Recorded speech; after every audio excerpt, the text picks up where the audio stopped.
1918 की एक सर्दी की रात रूस के एक तहखाने में गोलियों की आवाज गूंजती है। कुछ ही मिनटों में एक पूरे शाही परिवार को खत्म कर दिया जाता है। लेकिन अगले कुछ दशकों तक एक सवाल बार बार उठता रहा, क्या सबसे छोटी राजकुमारी एनास्टेसिया रोमानोव उस नरसंहार से बच निकली थी? क्या वो वाकई मारी गई थी या फिर वो छिपी रही दुनिया की नजरों से दूर? Anastasia Nikolaevna Romanov czar Nicholas second और जारीना अलेक्जेंड्रा की चौथी बेटी थी। वो एक चंचल, जिद्दी और हंसमुख लड़की थी जिसे पेंटिंग और एक्टिंग का शौक था। लोग कहते थे कि उसकी आंखों में एक खास चमक थी, मानो वो कोई राज छुपा रही हो। शाही जिंदगी में पली बढ़ी एनास्टेसिया को कभी नहीं पता था कि उसकी दुनिया इतनी जल्दी बदलने वाली है। उनका परिवार रूस के शाही रोमानोव वंश से था, जो 300 सालों तक सत्ता में रहा। लेकिन एनास्टेसिया के जन्म के समय ही उनके पिता का शासन संकट में था। रूस में गरीबी और असमानता बढ़ रही थी। जार निकोलस का जनता से संपर्क कट चुका था। 1905 की क्रांति में जनता ने पहली बार बगावत की थी, लेकिन असली तबाही अभी बाकी थी। जार की पत्नी अलेक्जेंड्रा और उनका आध्यात्मिक गुरु रासपुतिन सरकार के फैसलों में दखल देने लगे। ये जनता को और नाराज कर रहा था। एनास्टेसिया का छोटा भाई एलेक्सी ही राजगद्दी का असली उत्तराधिकारी था, लेकिन उसे हीमोफीलिया नामक बीमारी थी जिसमें खून का बहाव नहीं रुकता। परिवार को उम्मीद थी कि रासपुतिन उसे ठीक कर सकता है।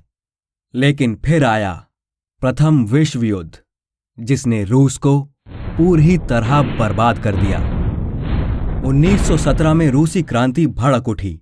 जनता ने जार निकोलस को पद छोड़ने पर मजबूर कर दिया। पूरा रोमानोव परिवार कैद में डाल दिया गया। पहले उन्हें सेंट पीटर्सबर्ग में रखा गया, फिर साइबेरिया के एक छोटे से शहर येकातेरिनबर्ग में भेज दिया गया।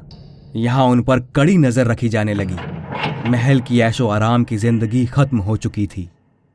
एनास्टेसिया, जो कभी शरारती और हंसमुख थी, अब घंटों उदास बैठी रहती थी। उसने कई बार अपनी बहनों के साथ भागने की कोशिश की, लेकिन हर बार असफल रही। उनका हर कदम गार्ड्स की निगरानी में था। बाहर की दुनिया से कोई संपर्क नहीं था। 17 जुलाई 1918 मध्य रात्रि के करीब रोमानोव परिवार को अचानक तहखाने में बुलाया गया। कहा गया कि उन्हें सुरक्षित स्थान पर ले जाया जाएगा, लेकिन यह झूठ था। जैसे ही परिवार एक साथ खड़ा हुआ, सैनिकों ने गोलियां चला दी। सबसे पहले जार निकोलस गिर पड़े।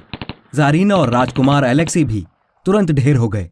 लेकिन जब सैनिकों ने लाशों की जांच की तो उन्होंने देखा कि कुछ राजकुमारियां अभी भी हिल रही थीं। उनके गहनों ने गोलियों को रोक लिया था। तब सैनिकों ने चाकू और राइफल के बट से हमला कर इस भयानक काम को पूरा किया। लेकिन यहीं से इस कहानी में एक रहस्य पैदा होता है।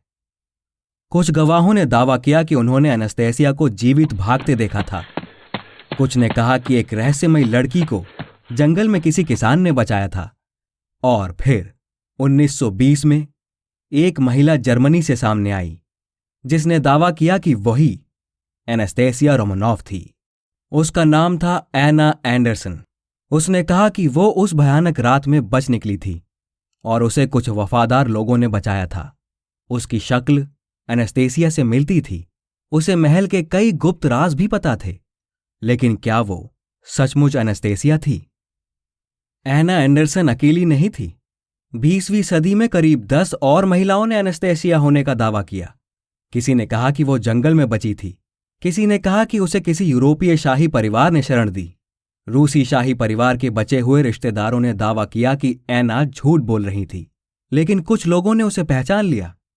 क्या ये सिर्फ एक संयोग था?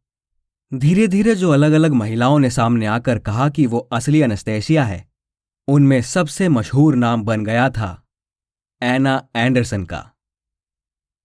1991 में रूस में रोमानोव परिवार की कब्रें खोजी गईं।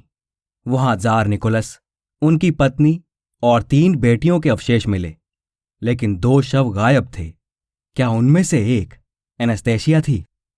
2007 में वैज्ञानिकों को दूसरी कब्र मिली। डीएनए टेस्ट ने साबित कर दिया कि सभी रोमनॉव बच्चों के अवशेष मिल चुके हैं। इसका मतलब यह था कि एनास्टेसिया उसी रात मारी गई थी। लेकिन एनास्टेसिया का रहस्य लोगों की कल्पना में हमेशा बना रहा। उसकी कहानी पर किताबें लिखी गई, उसकी कहानी पर हॉलीवुड में फिल्में बनी। 1997 में एनास्टेसिया नाम की एनिमेटेड फिल्म ने इस रहस्य को एक रोमांटिक कहानी बना दिया। लेकिन असली सवाल यह है कि क्या कभी कोई लड़की सच में एनास्टेसिया बनकर बची थी? एक छोटी सी राजकुमारी जिसने कभी नहीं सोचा कि उसकी जिंदगी इतनी दर्दनाक होगी। क्या आप मानते हैं कि एनास्टेसिया बची हो सकती थी, या यह सब सिर्फ एक सदियों पुराना झूठ था और इतिहास में कुछ छिपी सच्चाई अभी भी हो सकती है?